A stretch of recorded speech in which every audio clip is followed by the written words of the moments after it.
उनके लोगों से पीड़ित होकर के ज्वाइन किए, काम नहीं करने देते, गरीब की चिंता नहीं करने देते। जब मैं भ्रष्टाचार की बात जिले में करता था, विधायक दल की बैठक में करता था, तो मुझे चुप करा दिया जाता था।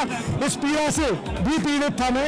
2-3 ये बड़े कारण रहे, इसलिए मैंने भाजपा को छोड़कर कांग्रेस परिवार में आज सम्मिलित हुआ हूँ। मध्य प्रदेश में विधानसभा के चुनाव होने हैं। सभी पार्टियां पूरे दमखम के साथ चुनाव की तैयारियों में लगी है। सीएम शिवराज सिंह चौहान लगातार योजनाओं की झड़ी लगा रहे हैं। सत्ता में बने रहने में कोई कसर नहीं छोड़ रहे हैं। लेकिन ये खबर बीजेपी और शिवराज सरकार दोनों के लिए मुश्किल बढ़ाने वाली है। नमस्कार, मेरा नाम नीतीश उपाध्याय है और आप एबीपी लाइव देख रहे हैं। मध्य प्रदेश में बीजेपी को हर दिन झटके मिल रहे हैं। पिछले कुछ दिनों में बीजेपी के कई बड़े नेता या तो शिवराज सरकार को छोड़कर कांग्रेस का दामन थाम चुके हैं या फिर पार्टी में जाने की तैयारी कर रहे हैं।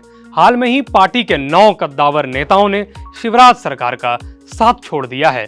पीसीसी चीफ कमलनाथ की मौजूदगी में कांग्रेस का दामन थाम लिया है।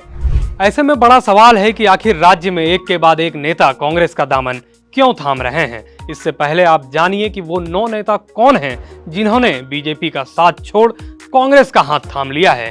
इन 9 नेताओं में भोपाल से पूर्व विधायक उमाशंकर गुप्ता के भांजे डॉक्टर आशीष अग्रवाल गोलू, पूर्व विधायक भंवर सिंह शेखावत, चंद्रभूषण सिंह बुंदेला उर्फ गुड्डू राजा, 2 बार झांसी से सांसद रहे सुजान सिंह बुंदेला के बेटे वीरेंद्र रघुवंशी, छेदीलाल पांडे, शिवम पांडे, अरविंद धाकड़ शिवपुरी, अंशु रघुवंशी, डॉक्टर केशव यादव भिंड और महेंद्र प्रताप सिंह हैं।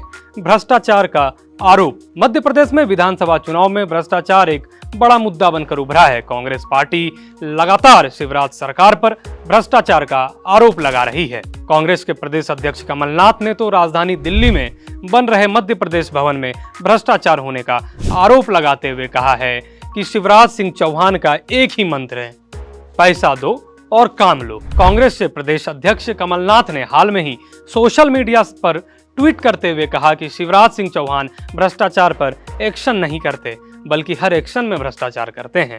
मध्य प्रदेश का 50% कमीशन राज हर रोज नए नजारे पेश कर रहा है। दिल्ली में बना नया मध्य प्रदेश भवन इसका ताजा उदाहरण है। इसके अलावे बीजेपी से कांग्रेस में शामिल हुए नेताओं में एक वीरेंद्र रघुवंशी ने कांग्रेस की सदस्यता ग्रहण करते ही शिवराज सरकार पर गंभीर आरोप लगाए हैं। उन्होंने कहा है कि मध्य प्रदेश को भ्रष्टाचार के बोल वाले सरकार की जरूरत नहीं है। मैं मध्य प्रदेश की 8.5 करोड़ जनता से कहना चाहता हूं कि 1-1 हजार रुपये की बातों में मत आ जाना। हमें बेरोजगार युवाओं के लिए रोजगार चाहिए, गेहूं चावल के अच्छे दाम चाहिए। पावर नहीं देने का आरोप। कोलारस विधायक वीरेंद्र रघुवंशी ने हाल में ही अपने एक बयान में कहा था, मैं पिछले 3 सालों से कोलारस का विधायक हूं और जब से सिंधिया जी के सहयोग से भारतीय जनता पार्टी ने सरकार बनाई है तब से मुझे जनसेवा करने में कई मुश्किलों का सामना करना पड़ रहा है।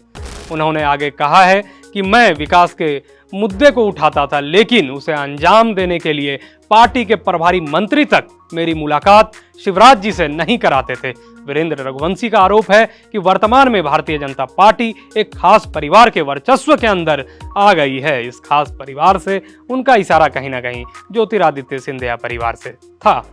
अब कारण आप समझ चुके हैं। राज्य में इस साल होने वाले विधानसभा चुनाव की तैयारी के लिए मध्य प्रदेश के सीएम शिवराज सिंह चौहान पूरे प्रदेश का तूफानी दौरा कर रहे हैं। पिछले कुछ दिनों से उन्होंने लगभग हर जिले में कोई ना कोई बड़ी परियोजना की शुरुआत की है, लेकिन घर के अंदर चल रहा असंतोष फिलहाल उनके लिए परेशानी का सबब बना हुआ है। मई महीने में मध्य प्रदेश के दौरे पर आए केंद्रीय इस्पात राज्य मंत्री फग्गन सिंह ने पत्रकारों से बातचीत करते हुए कहा था कि बीजेपी का संगठन विशाल है और ये एक सबसे बड़ा कारण है कि इसमें सभी को समायोजित कर पाना बहुत मुश्किल हो जाता है।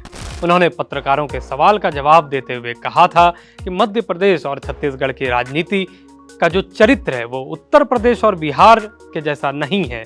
मध्य प्रदेश में जिस नेता ने संगठन का साथ छोड़ा वो कुछ नहीं कर पाया। इतिहास इस बात का साक्षी है। बीबीसी के एक रिपोर्ट में वरिष्ठ पत्रकार संजय सक्सेना कहते हैं कि बीजेपी इस बात को माने या ना माने लेकिन मध्य प्रदेश में होने वाले विधानसभा चुनाव में न सिर्फ पार्टी को सत्ता विरोधी लहर का सामना करना पड़ रहा है बल्कि पार्टी के अंदर अंदरूनी बगावत की लहर सामने आ रही है।